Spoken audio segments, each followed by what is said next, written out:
Listo, muy buenos días con todos, espero que todos estén de mil maravillas, ¿no? Espero que eh, la semana sí haya sido bastante fructífera para cada uno de ustedes. Y bueno, gracias a Aprendizaje Contable por darme la apertura de invitarme a este pequeño webinar sobre cómo se audita el rubro efectivo y equivalente efectivo. Muchos creerán que auditar efectivo y equivalente efectivo puede ser una cuenta de repente sin riesgo, demasiado sencilla, demasiado fácil y que no necesita mayor expertise para poder auditar el concepto del rubro efectivo y equivalente efectivo. Yo les aseguro de que uno de los rubros más importantes o más donde uno le tiene que poner bastante énfasis es en el tema del efectivo y equivalente efectivo y también se necesita tener cierto expertise o cierta conocimiento técnico. ¿Por qué? Porque auditar el efectivo y equivalente efectivo no solamente se basa en, oye, hacer una confirmación, en revisar las conciliaciones bancarias que ha hecho el cliente, hacer cortes de bancos, revisar partidas conciliatorias, no, va más allá de ello, ¿ya? Por ejemplo, voy a proyectar mi, mi pequeño, ¿cómo se llama? Eh, Mi pequeña pantalla y yo me centro en este concepto. A veces suele pasar de que cuando nosotros hacemos una sumaria e identificamos las partidas que conforman la sumaria, en ciertos conceptos, a veces si no las tenemos claras, no sabemos si, oye, dentro del rubro efectivo o equivalente efectivo, hay inversiones que no son equivalentes de efectivo. Y es ahí donde ocurre el problema. ¿Por qué? Porque una persona, un auditor financiero, un Nobel, un junior, una persona que está aprendiendo con cuestiones de aseguramiento o assurance, como lo quieran llamar, puede decir, oye, yo voy a revisar el rubro, el efectivo y equivalente efectivo y se le escapan varias cosas. Revisar conciliaciones bancarias, o sea, revisar esto, en verdad no es muy complejo, pero ahorita también les voy a dar un par de tips. Pero ahorita centrémonos en los conceptos de presentación y revelación, que es lo primero que un auditor debe entender o saber. Cuando tú haces un trabajo de auditoría en campo, ¿ya? Y el auditor senior designa tareas, o el gerente, o el senior manager, asignan tareas para que el equipo de trabajo, lo primero que uno debe hacer es hacer una sumaria para entender qué compone el rubro. Porque si dentro de la composición del rubro existen partidas que no necesariamente son equivalentes efectivo, los procedimientos varían, los procedimientos tienen que cambiar, los procedimientos de auditoría tienen que ser distintos a revisar confirmaciones, a circularizar o a hacer otras cosas. ¿Por qué, estimados caballeros? Yo les pregunto a ustedes, estimados alumnos, si yo tuviera fondos mutuos, yo tuviera depósitos a plazo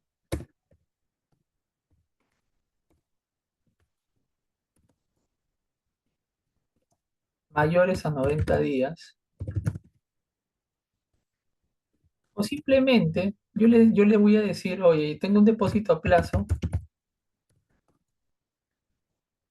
que inició el 31, el 30 de, no, el 1 de septiembre, culmina el 15 de enero del 2025. La pregunta es, esto que yo estoy indicando que probablemente en la contabilidad, la mayoría de los departamentos contables de las muchas empresas que yo he podido auditar y audito, ¿no? Audito. clasifican esto como si fueran cuasi dineros o equivalente efectivo. Tu auditor financiero, experto en normas contables, experto en normas internacionales de auditoría.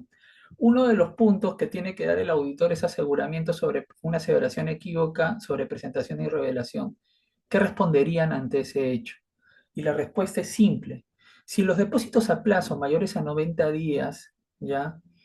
eh, no cumplen con la condición de lo que te dice la norma 7, estado de flujo de efectivo, respecto al concepto equivalente de efectivo, de que la compañía tiene libertad o disposición para poder ejecutar el valor del dinero menor a 90 días, entonces no viene a ser un equivalente efectivo y por tal motivo la presentación del estado financiero está equívoca. Yo no puedo presentar un depósito a plazo donde me están restringiendo que el valor del dinero no lo puedo mover. ¿Por qué? Porque mi contrato va más allá de los, 90 de los 3 meses o 90 días. Por tanto, no cumple la condición del equivalente de efectivo y no podría yo presentarlo como un equivalente efectivo dentro del rubro efectivo y equivalente efectivo. Tema uno. Tema 2. ¿Cuál es el potencial error si yo lo presento dentro del rubro que haría mal el estado de flujo de efectivo? Desde ahí tú ya pierdes. ¿Por qué? Porque si el auditor financiero que audita y no observa ese tema, uno técnicamente no está bien. Dos, no te está dando aseguramiento. Y tres, te está dando un dictamen equívoco y una equívoca presentación de los estados financieros y por tanto no te está dando aseguramiento de lo que realmente tu información financiera te da. ¿Por qué? Porque si el auditor no se da cuenta de que yo tengo dentro del rubro equivalente a efectivo un depósito mayor a 90 días, desde ya te está llegando también al error. ¿No? ¿Por qué? Porque un depósito a plazo mayor a 90 días es una inversión financiera, porque la intención o el modelo del negocio, si yo establezco un depósito a 90 días, ¿por qué? Porque la gerencia tiene más disposición de caja y el excedente de caja lo va a utilizar para generar rendimiento financiero, no para utilizar en la actividad operativa. Y por tal motivo no es un equivalente efectivo. Porque si yo tengo exceso de caja, y yo estoy haciendo inversiones porque yo busco rendimiento. Entonces, por tal motivo es una inversión y aplica IFRS 9. ¿Cómo se aplica el IFRS? Es una inversión financiera medido al costo amortizado porque tiene la estructura de capital más interés. Ergo, es una clasificación, una reclasificación de los estados financieros que se tiene que hacer. Si no se hace eso, tu estado de flujo efectivo estaría errado y otro auditor que de repente sí sabe o de repente conoce las normas contables y conoce el tema de aseguramiento, domina bien la NIS 9, instrumentos financieros y la norma 7, estado de flujo efectivo, lo determinará y podrá hacer una reexpresión de tu estado financiero auditado porque es un error en clasificación y presentación. Acuérdense que los estados financieros cuando uno audita no solamente son ajustes a los resultados, también uno puede observar y dictaminar y calificar un dictamen si está mal presentado en los estados financieros. ¿Ya? Otro tema que usualmente pasa es que dentro del rubro el equivalente efectivo también los fondos mutuos. Les cuento una anécdota. Hace un par de años, cuando todavía yo era senior manager en EY, yo auditaba un grupo económico gigante, lo lideraba un grupo cementero, el grupo Bio Bio de capital chileno. Y dentro de ese grupo habían constituido una empresa operativa acá en Perú, ¿no? Cual recuerdo bastante, un bonito cliente, ¿no? Cliente bastante contento con los servicios. Y me acuerdo bastante de que ellos habían hecho una apertura en el fondo mutuo, de fondo mutuo dentro del valor de la inversión. Ya, lo estaban presentando en el equivalente efectivo, conversando con la gerencia financiera de alto nivel, obviamente, porque ellos se manejan a nivel corporativo ahí en Santiago. Me comunicaba con el senior manager y con el socio de Ersan Yan Chile, igual yo, ¿no? Yo lideraba la auditoría. Y le preguntaba, oye, me acuerdo que era Luis, también mi homónimo, un buen amigo allá en Santiago. Le decía, oye Luis, acá hay un tema, ¿no? Que acá la subsidiaria de tu casa matriz está presentando esto, está mal, ¿no? Porque no debería ser así. Me dijo, a ver, vamos a entender un poco el contrato. El contrato decía que obviamente ellos tenían un fondo mutuo de vencimiento ilimitado, es decir, no tenían una fecha de vencimiento.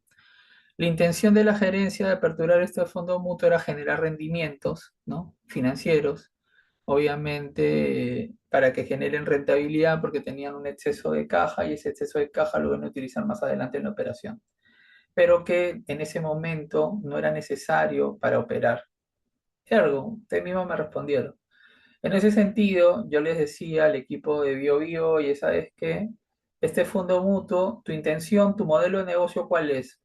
¿Generar de rendimientos o utilizarlo para la actividad operativa? Si es para utilizarlo para la actividad operativa, vas a hacer rescate, sí, lo voy a rescatar ya. Dentro del contrato que tienes con el banco, te van a penalizar si rescatas dinero de manera diaria, de manera seguida, y la respuesta que me dieron no, la condición del contrato, ¿ya?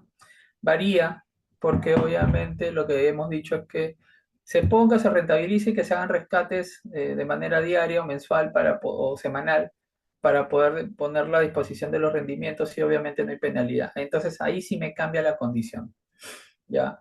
Yo como auditor juzgaba, ¿sí? Porque el fondo mutuo es una inversión financiera con una estructura de valor razonable, porque no tiene la estructura de capital más interés. Sin embargo, la forma del contrato que ellos tenían es que obviamente el fondo mutuo podía ser rescatado diaria o semanalmente y no eran sujetos a penalización. Entonces, me quitaba el concepto de restricción, quita el concepto de restricción y ahí sí, probablemente, sí puede presentarse como parte del equivalente efectivo. ¿Por qué? Porque no es una cuenta restringida, es una cuenta liberada y me lo demostró. Porque cuando ellos hacían rescate de los fondos mutuos, el banco nunca les penalizó. En ese sentido, podría equivaler. Entonces, hay que entender muy bien que cuando tú haces una auditoría del efectivo equivalente efectivo, antes de comenzar a hacer procedimientos de recálculos, antes de hacer procedimientos de verificación o detalle, céntrense muy bien en entender cuáles son las operaciones financieras que concluyen o que tienen el conjunto, el equivalente y el efectivo, para poder entender muy bien y dar el segundo paso que luego hacer los procedimientos tradicionales que uno sabe, que es revisar las partidas conciliatorias, que es hacer confirmaciones, que es verificar las garantías, que es verificar los poderes, entre otras consideraciones. ¿De acuerdo? Primer tip, verificación y presentación de revelación en el equivalente efectivo. Segundo,